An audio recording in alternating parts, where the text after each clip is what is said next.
So Ezra 4, starting at verse 1.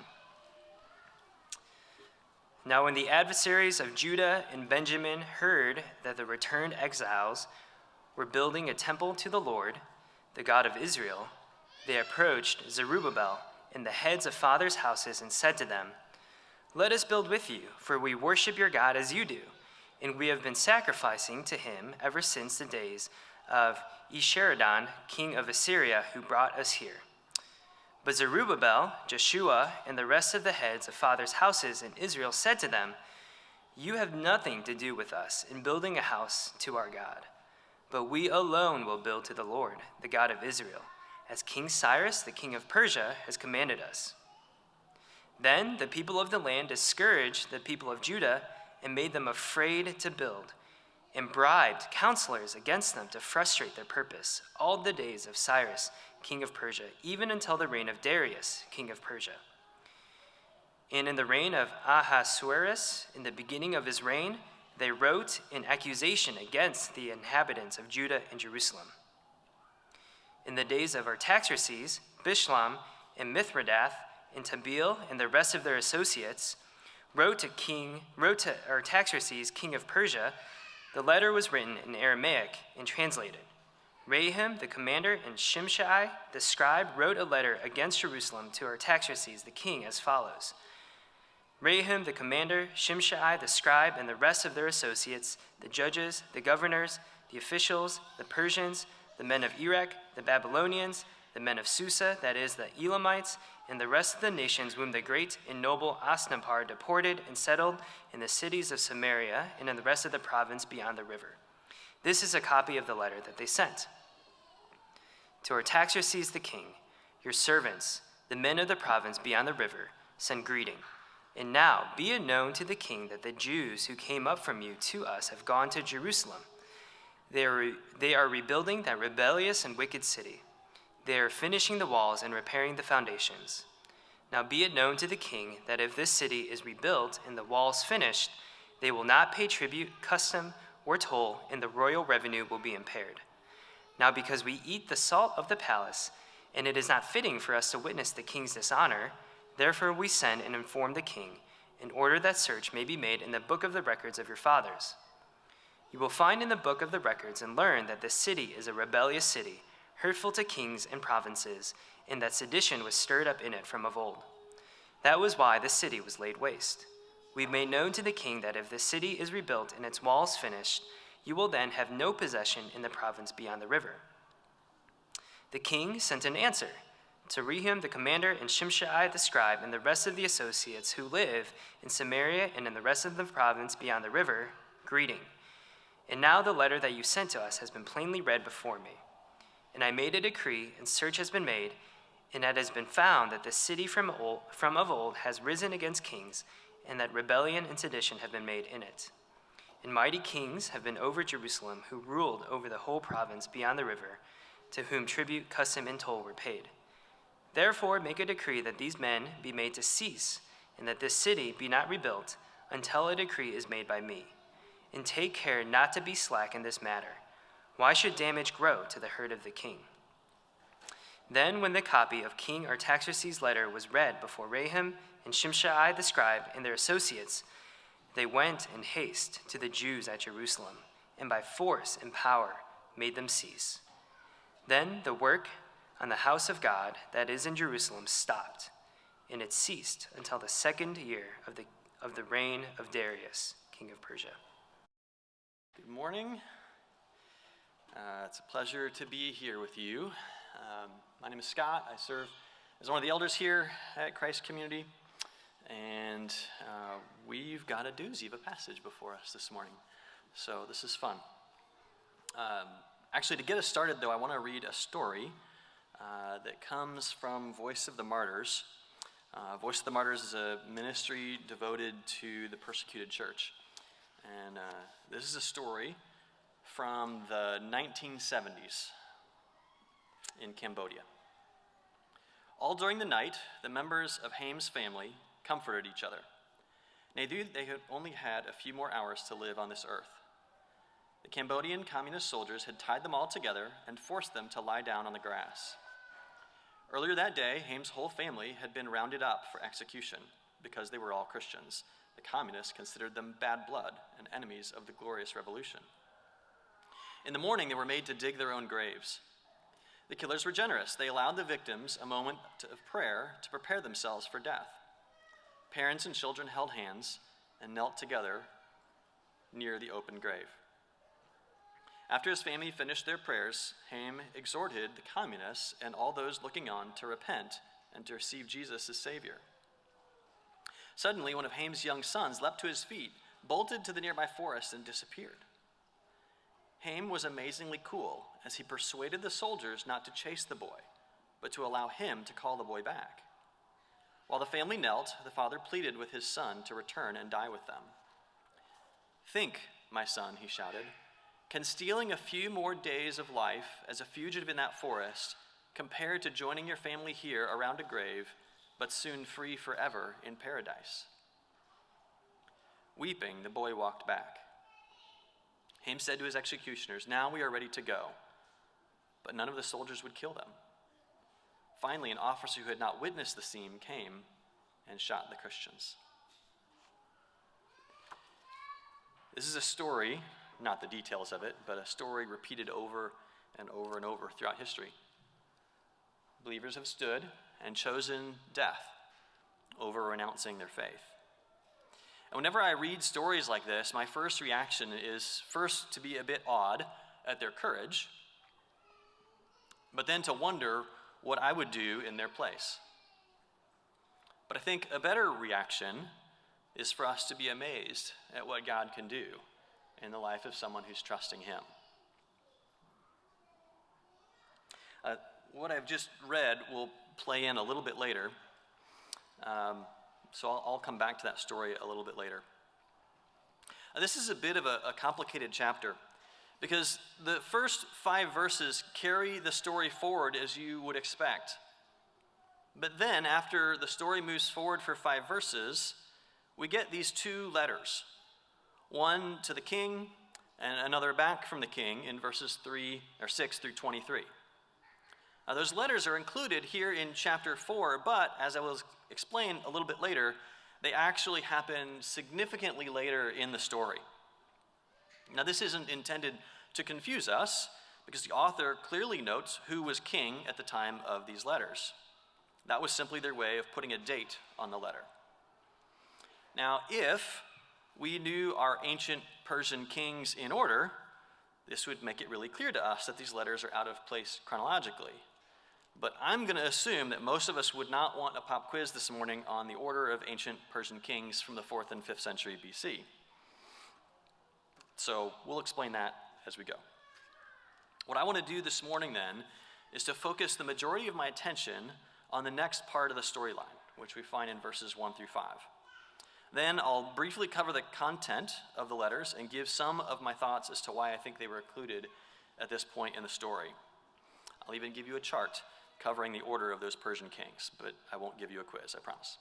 And then I'll close with talking a little bit about how all this relates to us and what do we do with it.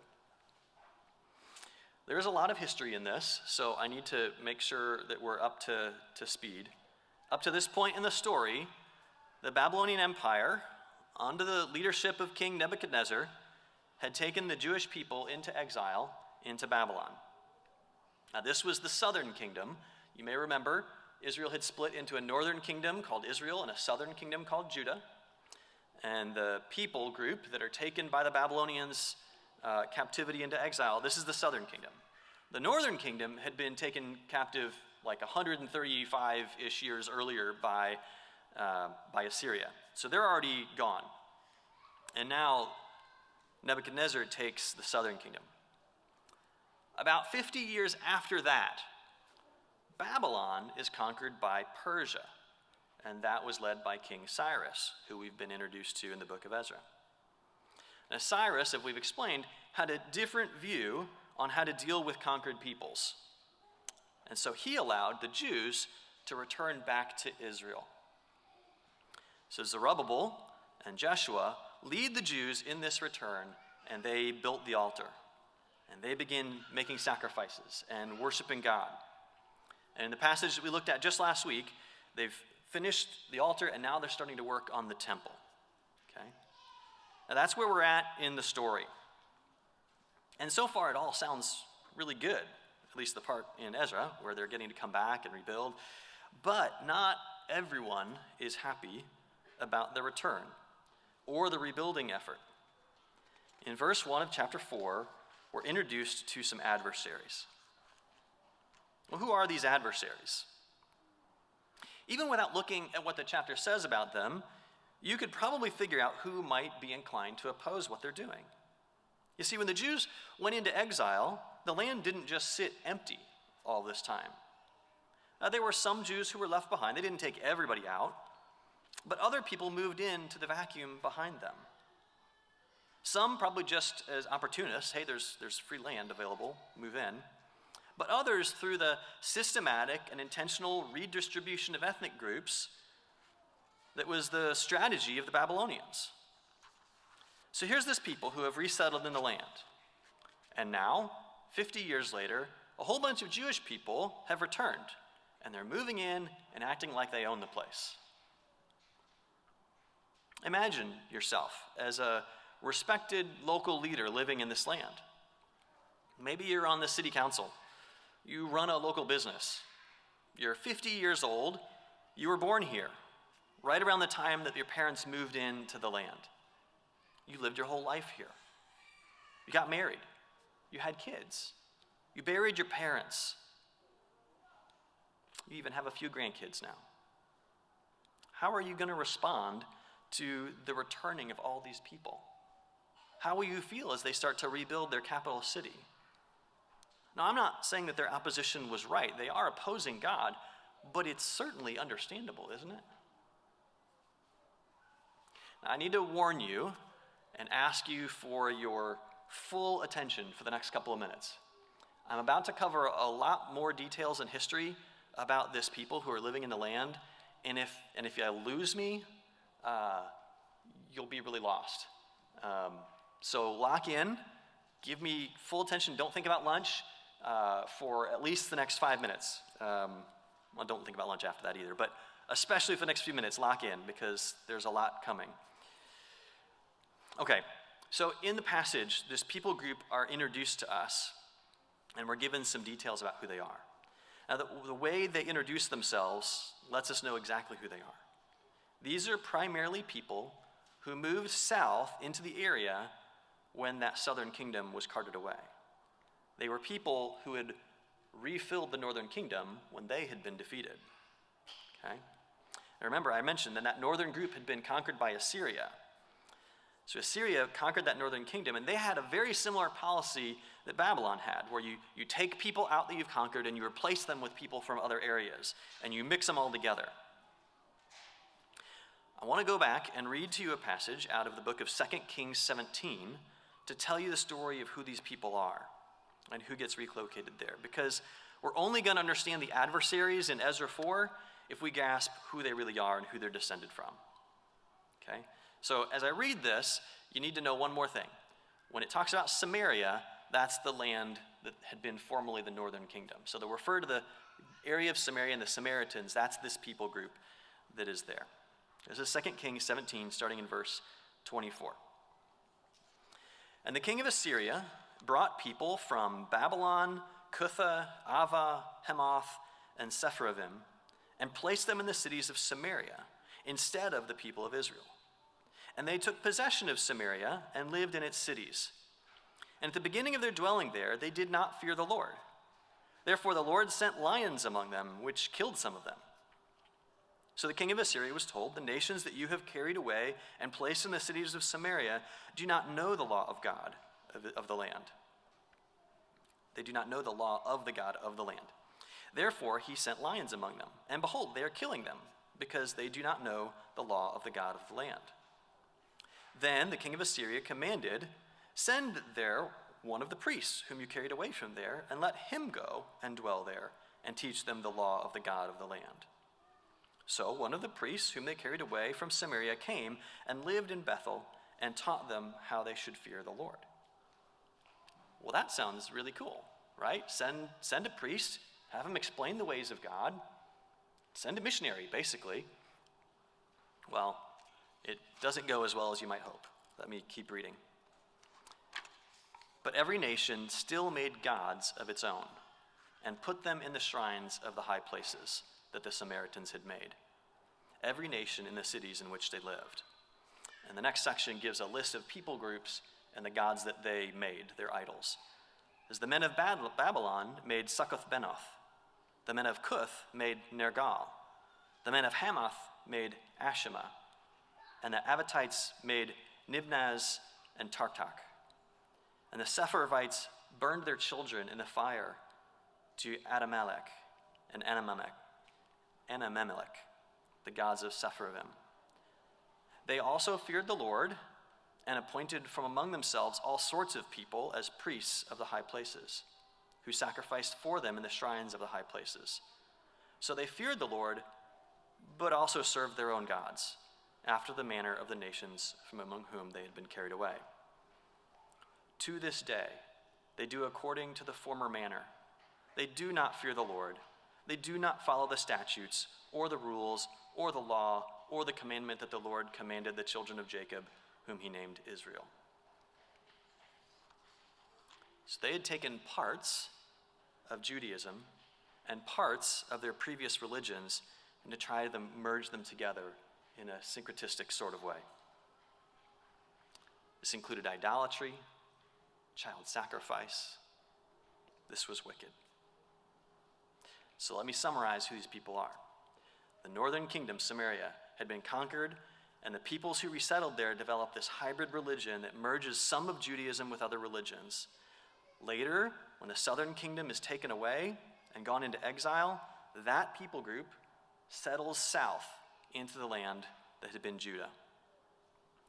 That's the people group who come and ask if they can participate in rebuilding the temple.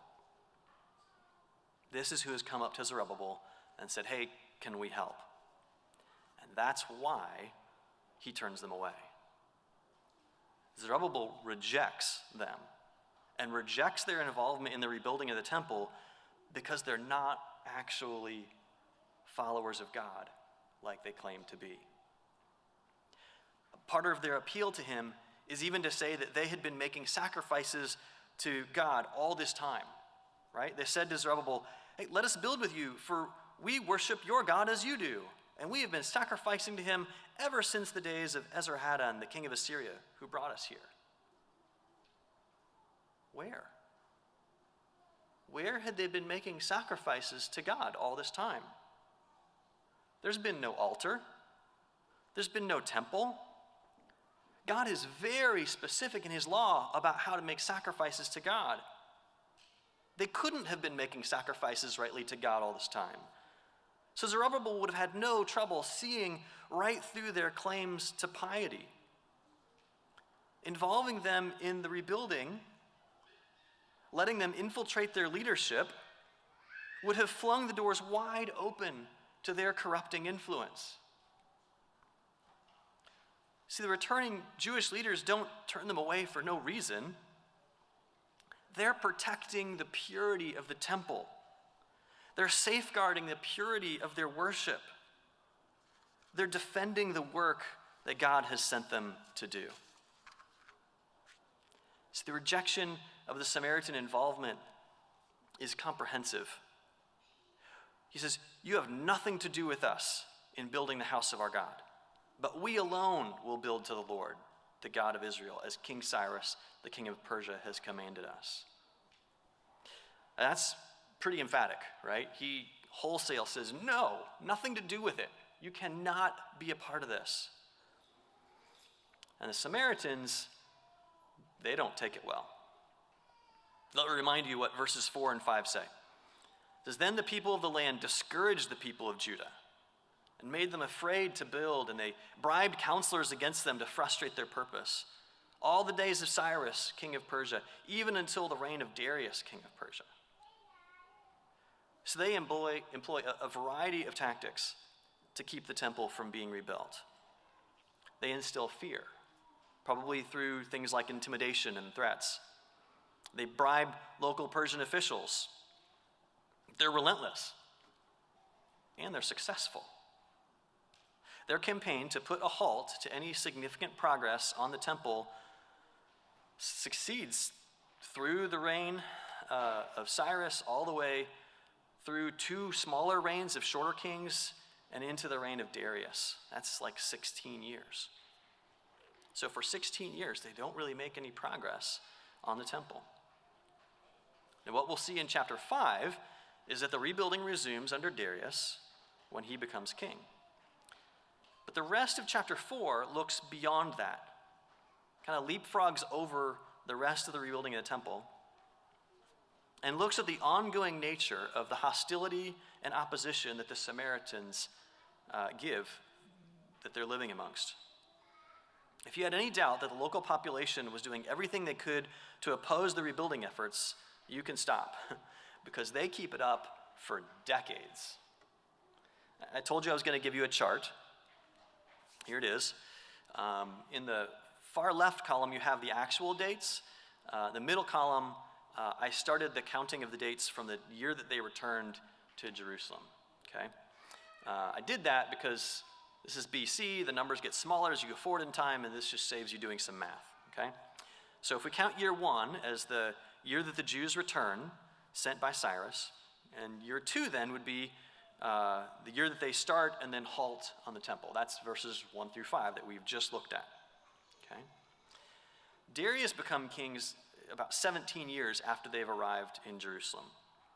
And that's when work on the temple is resumed.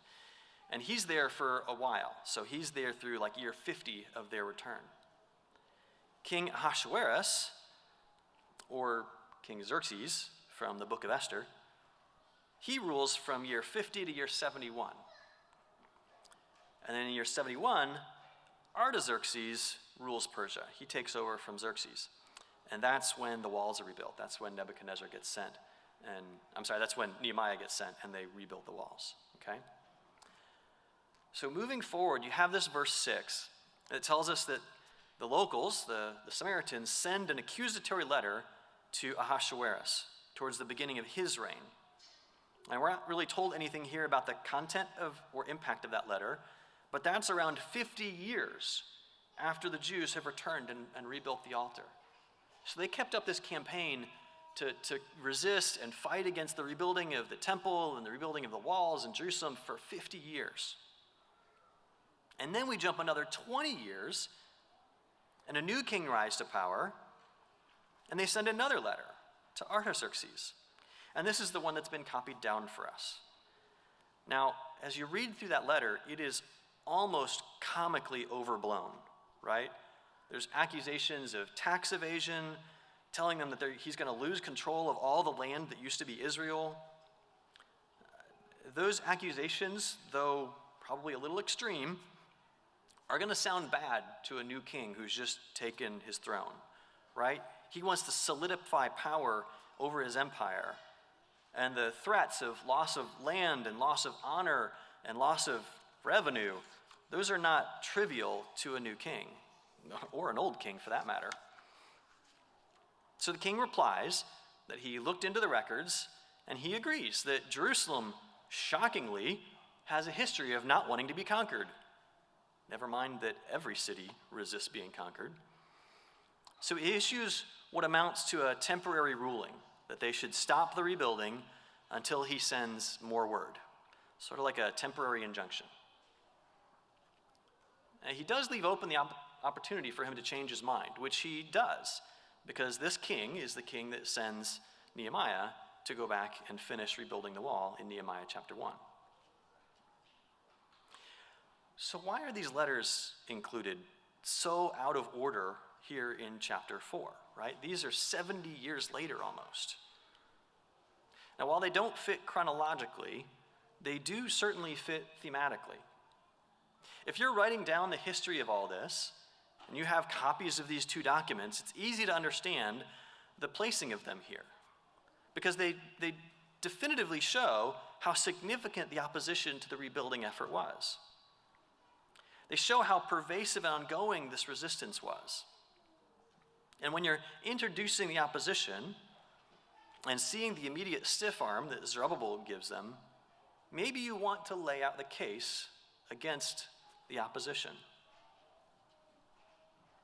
Now, in reality, there were internal problems and sin in the returning exiles that contributed to the slowness in rebuilding. And those are described in the book of Haggai, and Craig's going to get into that next week. So it wasn't exclusively the opposition from outside. There were problems internally as well. But Ezra doesn't really go into that in chapter 4 at all, and I'm not going to either, focusing more on the opposition that they were facing from outside.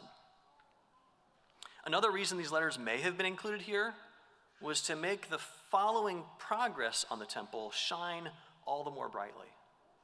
Right? When you understand the context of how much opposition they were under, it makes the progress that they make that much more amazing. Now remember, we ended the last chapter with some of the elders being sad and weeping over the new temple in comparison to the old temple that had been destroyed. Well, the accomplishment of building it is brought that much more clearly into focus when you see how much opposition that they were dealing with. Now, one final thought as to why it might have been included here is to foreshadow some of the dangers that are coming up later on in the book of Ezra. See, this foreshadows the dangers of intermarrying and intermingling with the enemy nations that surrounded them, showing how those intermarried Samaritans and their syncretistic religion, showing how bad of a problem that is for them, sets up some of what happens in Ezra chapter 9 and 10, the last two chapters of the book of Ezra, because the returning exiles started intermarrying, and Ezra has to come in and say, no, we can't do that. So the chapter ends with verse 24 that brings us back to the present. So after these two letters from 70 years later, it brings us back to the present. And verse 24 says this: Then the work on the house of God that was in Jerusalem stopped, and it ceased until the second year of the reign of Darius, the king of Persia. I hope all that made sense. I'm not going to repeat it right now. If you come and ask me afterwards, I'll repeat anything you need. Or, even better, you can go watch it on YouTube, and I'll repeat it as many times as you want if you got lost in the middle of all that. That may have felt tedious, but if we don't really grasp the story, then we could easily misunderstand what it all means. You see, you might think that the Jewish leaders were just being jerks to the Samaritans, who only wanted to help. No, the Samaritans didn't just want to help. They feared losing power, and they were doing anything and everything they could to hold on to that power. 500 years later, when Jesus comes on the scene, the Jews and the Samaritans are still not getting along. Well, that passage in 2 Kings explains why. Well, it's not that the Jews were just jerks to Samaritans. No, the Samaritans had corrupted the worship of God, and they had merged it with false religions. And the resistance to that is so much about what this book is about. See, the Jews, they're reestablishing proper worship. They're building an altar according to the law. They're making right sacrifices according to the Torah. They're building a temple so that right worship of the one true God can be reestablished on the earth. That's a big deal. And they couldn't open the door to divided loyalties between the God of truth and a lie. They had to persevere in their pursuit of pure worship. And so do we. We have to persevere in our pursuit of pure worship. When you talk to non-believers today about what they believe, if they believe anything, what's most common that they will say is that they believe a mishmash of different religions. They treat religion like a buffet. Grab a little here, a spoonful of that from over there. Jesus was a good teacher, I'll take that from him. Take some of what Buddha said, I'll sprinkle some reincarnation on the top. It ends up not being cohesive, but if you don't bother to think about it, then the conflicts really don't bother you that much. We need to be diligent about protecting ourselves from this kind of thinking. We need to persevere in our pursuit of pure worship. For us, that has a lot less to do with the form of worship than it did for the Jews returning from exile. I mean, Case in point, I'm preaching on a soccer field to a bunch of people in lawn chairs with a portion of the audience watching over video in their homes. Like, the form of our worship isn't nearly as important as it was for them. I think for us, the threat is more about adopting false beliefs about God from our culture. We, like the returned exiles in Ezra, are surrounded by a culture that wants us to conform to its way of thinking. That certainly includes outright doctrine, but I'm thinking a little bit more broadly than that. Questions like, what is truth? Is truth even a valid category to think in? What does love mean? Or marriage? Or freedom? Or choice? Where does our hope come from? Does it come from the government? Does it come from societal progress? From education? From science? What is worth pursuing? Wealth? Promotion? Influence? Reform? Where does joy come from? Does it come from safety? Security? Comfort? Family? Stability? The way we think about all of these things needs to be shaped by God. And you need to recognize that the world around you is running a no-holds-bar offense to shape how you think in the ways that it thinks. The world around us is not neutral. When the world offers help to us in how we should think about an issue, it comes with a whole bunch of strings attached. Now, I'm not saying that there aren't good non-Christian thinkers out there. There are. In fact, that's why it can be so dangerous for us, because there's some really good thinkers out there. We need to evaluate through a biblical lens what we're thinking about, what we're taking in, and what we're being influenced by. We need to evaluate the articles we read, the podcasts we listen to, the people we watch, the people we follow, the movies we watch, the music we sing along to, the professors that teach us, the books that we read, and the list goes on and on.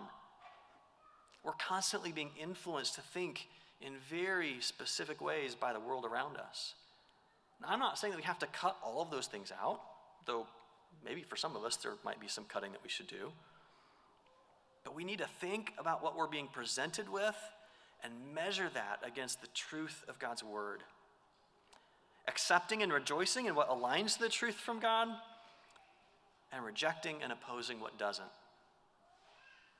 We are exiles in this world. I don't know what Zerubbabel and Jeshua expected to find when they returned from exile, but the reality that they found was still pretty much like exile, wasn't it? They were still surrounded by opposition and resistance. Now, on the whole, we're a pretty young congregation, so this might not be as much of an issue for a lot of us. But there was a time in America where Christianity and the culture weren't nearly as opposed to one another as they are today. Now, there was always opposition, but it wasn't nearly as strong as it is today.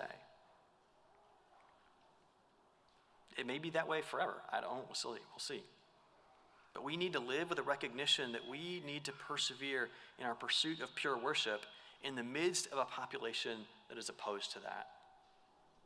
We are exiles. I want to close with a couple of brief thoughts about what it takes to persevere. The Israelites faced political opposition, smear campaigns, physical intimidation. Eventually, they'll need to place armed guards to protect their work. As we saw in our passage today, sometimes that held up the work completely. But what we see is that they never truly give up. Yes, they take a long time, and it probably took longer than it really needed to, but they do persist. They do keep coming back to the work. What will it look like for us to persevere in our pursuit of pure worship? It's hard to get into too many specifics without knowing the future, which I don't know, and how that opposition will operate. But we can say that it means never giving up. It means staying vigilant. And whenever I think of our need to do this, my mind goes back to the story in John 6, where Jesus has just upped the intensity of his teaching, and a bunch of his followers start to abandon him. And he turns to the disciples and says, "Do you want to go away as well?" Kind of like he looks him in the eye. He says, "Are you leaving too? What's it going to be?" Peter, always quick with his answers, gives this response on behalf of the whole group. He says, "Lord, to whom shall we go? You have the words of eternal life, and we have believed and have come to know that you are the Holy One of God." What Peter basically says is, "You're God. You have the truth. We are totally convinced, so it doesn't matter how hard it gets. We're going to stick with you because you've got no other options." I think that kind of a mindset is going to be what it takes for us to persevere. We have to have settled that he really is God, and he really does have the truth. Then to say that you'd rather take whatever difficulty living for the truth brings than whatever relative ease denying the truth might bring. That's why I read that story from Voice of the Martyrs this morning. He offered his son. He said, "Do you want to take the chance of living a few more days?" No. Eternity is set before us. It's so much better. Yes, this is hard. But the ease of living in the forest a few more, no. Look at eternity. As you read missionary biographies or the accounts of martyrs like the one I read this morning, one of the constant themes we see is that not only were they convinced that it was true, but they knew that this life was temporary and the life to come was eternal. So when clinging to the truth brought them hardship or even death, they weighed that temporary pain or hardship against eternity. They were persuaded and they persevered. My friends, don't give up. Persevere. Persevere in your pursuit of pure worship. Guard your thinking against the onslaught of the untruth that comes at you.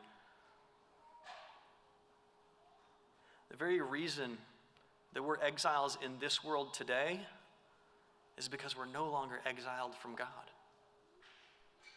So the Jews were desperate to reestablish sacrifices, but Jesus was our perfect sacrifice. He was sacrificed in our place. He is the true and final sacrifice that can bring all exiles back to God, including you and me. Now that makes us exiles in this world, but we have another world coming.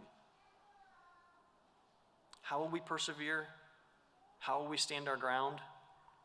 We will persevere in our pursuit of pure worship as we cling to Jesus and as he holds us fast. Let me pray. God, we do ask that you would hold us fast. Help us to recognize that we're exiles. It's so easy to think that this is where we belong, but we don't.